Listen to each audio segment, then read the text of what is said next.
అదే RTV app వార్తల్ని క్షణాల్లో చదివే అవకాశం ఉంటుంది. ఒక న్యూస్ పేపర్, ఒక టెలివిజన్ ఛానల్ మీ చేతుల్లో ఎప్పుడూ ఉంటాయి. Supreme court advocate during the 2005 to 2008 panel advocate గా సుప్రీంకోర్టులో ప్రాక్టీస్ చేయడం జరిగింది. Vijayawada is my native. I belong to Vijayawada. I came here and established one office. Whenever the case, I can go and argue. I am settling here and there. The purpose of the press note. ఈ రోజు ఎందుకు ఈ press meet పెట్టాల్సి వచ్చిందంటే, మదురైలో 2004లో మదురైలో ఒక high court bench పెట్టారు. అప్పుడు మంగపతి అని మినిస్టర్ వాళ్ళు 138 కోట్లు శాంక్షన్ చేయించుకున్నాడు క్యాబినెట్ లో. అదే టైంలో తర్వాత ఒరిస్సాలో కటక్లో కూడా హైకోర్టు బెంచ్లు వచ్చినాయి. నేను కూడా అనేక సార్లు ప్రెస్ మీట్ ఇవ్వటం, బార్ కౌన్సిల్ కి రిప్రజెంటేషన్ చేయడం జరిగింది విజయవాడలో కావాలని. విజయవాడ బెంచ్ గురించి ట్రై చేస్తే హైకోర్టు బెంచే వచ్చింది. హైకోర్టు బెంచ్ రాకపోగా హైకోర్టే వచ్చింది by the grace of God. ఆ తర్వాత ఇక్కడున్న హైకోర్టుని కర్నూలు తరలించాలని ప్రయత్నం చేశారు. అలా వద్దు, కర్నూలులో మీరు బెంచ్ పెట్టండి, హైకోర్టు ఇక్కడే ఉంచండి అని కూడా ప్రెస్ మీట్ పెట్టడం జరిగింది. కనుక నా మెయిన్ ఉద్దేశం ఏంటంటే, కర్నూలులో ఒక హైకోర్టు బెంచ్, విశాఖపట్నంలో ఒక హైకోర్టు బెంచ్ ఏర్పాటు చేయాలని కోరుకుంటున్నా. ఈ రోజు ప్రెస్ మీట్ ఉద్దేశం ఏంటంటే, సౌత్ ఇండియా మొత్తానికి సుప్రీంకోర్టు రీజనల్ బెంచ్ ఏర్పాటు చేయాలనేదే నా ఉద్దేశం. ఎందుకంటే సుప్రీంకోర్టు ఢిల్లీ మొత్తానికి, మీరు కన్యాకుమారి నుంచి జమ్మూ కాశ్మీర్ వరకు, అస్సాం నుంచి గుజరాత్ వరకు కక్షిదారులు అందరూ ఢిల్లీ వెళ్తున్నారు.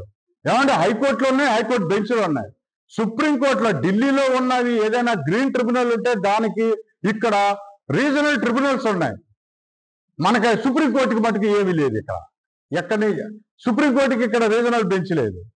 అదే మీరు ఇన్కమ్ ట్యాక్స్ ఆఫీసులు చూడండి, హెడ్ ఆఫీస్ అక్కడ ఉంటుంది కానీ ట్రిబ్యునల్స్ ఎక్కువ ఉంటాయి. కానీ సుప్రీంకోర్టు రీజనల్ బెంచ్ పెట్టరు, హైకోర్టు బెంచ్ పెడతారు కానీ సుప్రీంకోర్టు రాదు. కారణం ఏంటంటే వివక్షత. అక్కడ 34 మంది జడ్జిలు ఉంటే మన సౌత్ ఇండియా మొత్తం మీద కూడా 7-8 మంది జడ్జిల కంటే ఎక్కువ ఉంటారు. వివక్షతే కదా ఇది. ఆల్ ఇండియా కాంగ్రెస్ కమిటీలో చూసుకోండి, వాళ్ళు 30 ఉంటారు. ఇక్కడి నుంచి సౌత్ ఇండియా నుంచి కొద్ది మందే ఉంటారు. బీజేపీ ఆఫీసులో చూడండి, కేంద్ర కమిటీలో మనకి సౌత్ ఇండియా మొత్తం మీద కొద్దిగా ఉంటారు. ఏదో అంటే నార్త్ ఇండియా లాబీ జరుగుతూ ఉంది. ఇక్కడి నుంచి మనకి ఎంత కక్షిదారుడికి డబ్బు వేస్ట్ అవుతుంది, మనీ టైం వేస్ట్ అవుతా ఉంది. ఇక్కడి నుంచి అంత దూరం వెళ్ళాలంటే మీకు ఇంకో భౌగోళికంగా ఒక పాయింట్ చెప్తా. అక్కడ హర్యానా ఢిల్లీకి దగ్గరగా ఉంటది, అంటే సుప్రీంకోర్టు దగ్గరగా ఉంటుంది. హర్యానా కానీ పంజాబ్ కానీ, నేను ఢిల్లీలో 18 years ఉన్నాను. కానీ ఫ్యామిలీ తోటి కోర్టుకు వెళ్ళేవాడిని. వాళ్ళకి దగ్గర కనుక వాళ్ళు 9% హైకోర్టులో ఓడిపోయినా గెలిచినా ఏదైనా సుప్రీంకోర్టు రావాలంటే 9% people they went to supreme court. But ఇక్కడ మనం అలా వెళ్ళట్లేదు. సౌత్ ఇండియా నుంచి ఎవరైనా హైకోర్టులో ఓడిపోయారు అనుకోండి, అమ్మో మనకెందుకు, పెద్ద లాయరు, పెద్ద డబ్బులు ఎక్కువ అవుతాయి, చాలా దూరం వెళ్ళాలి అని 1% నుంచి 3% ఎంగేజ్ చేస్తా ఉన్నారు. అదే ఇక్కడ రీజనల్ ఆఫీస్ ఉందనుకోండి, తమిళనాడుకి కానీ, కేరళకి కానీ, కర్ణాటక కానీ, ఆంధ్రాలో ఇక్కడ పెట్టారంటే ఒక పక్క రాజధాని కూడా డెవలప్ అవుద్ది. నేను ఏ పార్టీకి సంబంధించిన డెవలప్ అవ్వట్లా. ఈ సుప్రీంకోర్టు బెంచ్ కనుక పెడితే రాజధాని డెవలప్ అవుద్ది. ఇంకో విషయం, కన్సల్టెంట్ యుఎస్ఏ కన్సులేట్ పెడితే ఇక్కడ ఆ కన్సులేట్ వల్ల డబ్బులు లక్షల కోట్లు యుఎస్ఏకి వెళ్ళిపోతుంది. మన ఆంధ్ర పిల్లలే, కృష్ణా జిల్లా, గుంటూరు జిల్లాలో ఉన్న వాళ్ళు ఏషియాలో కల్లా గొప్ప పిల్లలు ఉన్నారు. ఇక్కడ డబ్బు వెళ్ళిపోతా ఉంది. ఏమంటే కన్సులేట్కి హైదరాబాద్కి వెళ్తున్నారు, చెన్నైకి వెళ్తున్నారు. ఇక్కడ పెడితే బాగా డెవలప్ అవుతుంది, రాజధాని డెవలప్ అవుతుంది. జ్యుడిషియల్ గా ఇక్కడ కక్షిదారులకు కూడా ఏ ప్రాబ్లము ఉండదు. This is my main intention. లేవు, ఎక్కడా లేవు. 2004లో పార్లమెంట్ కమిటీలో, స్టాండింగ్ కమిటీలో రిఫర్ చేశారు అంతే. 2021లో కూడా బార్ కౌన్సిల్స్ రిఫర్ చేసి పార్లమెంట్ లో కూడా జస్ట్ వాళ్ళు సిఫార్సు చేస్తారు కానీ దాన్ని ముందుకు తీసుకెళ్లరు.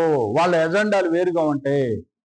అది కనుక పొలిటీషియన్స్ అందరూ చేస్తే, పట్టించుకుంటే, ఇక్కడి నుంచి chief justice of India Ramana గారు అలాంటి వాళ్ళు పట్టించుకుంటే బాగుండేది. దాని కాన్సన్ట్రేషన్ ఏం చేశాడు, సుప్రీంకోర్టు బెంచ్ కొరకు ట్రై చేస్తే బాగుండేది. ఆయన కాన్సన్ట్రేషన్ ఏం చేశాడంటే విజయవాడలో 30 కోట్లు పెట్టి డిస్ట్రిక్ట్ కోర్టు కట్టించాడు. ఉయ్యూరులో మ్యాజిస్ట్రేట్ కోర్టు కట్టించాడు. ఆయన అంతవరకు లాగగలిగాడు. అది ముందే వస్తే అదొక ప్రాబ్లము. ఎందుకంటే రిటైర్డ్ అయ్యే ముందే వాడు ఇక రిటైర్డ్ అయిపోతాడు అనగా ఆయన తీసుకొచ్చి అక్కడ కూర్చోబెడతారు. అందుకే మన రాష్ట్రపతికి కూడా 65 years బాగా ముసలోడు ఏం కూడా పడతాడు, ఉడుకు రక్తం ఉండదు, శాంతి అంటుంటారు. అందుకే అలాంటి వాళ్ళు కూర్చోబెడతారు. 65 లక్ గాడ్ గ్రేస్. ఏమో ఆయన ప్రెసిడెంట్ ఉపరాష్ట్రపతి అయితే ఏమైనా చేస్తాడేమో, ఏమైనా హెల్ప్ చేస్తాడేమో. అది తెలుగులో న్యూస్ కి ఫాస్టెస్ట్ యాప్ ఇప్పుడు టోటలీ న్యూ అవతార్లో జస్ట్ 5 seconds లో కంప్లీట్ న్యూస్. సోషల్ మీడియాలో ట్రెండ్స్ కి వన్ స్టాప్ సొల్యూషన్.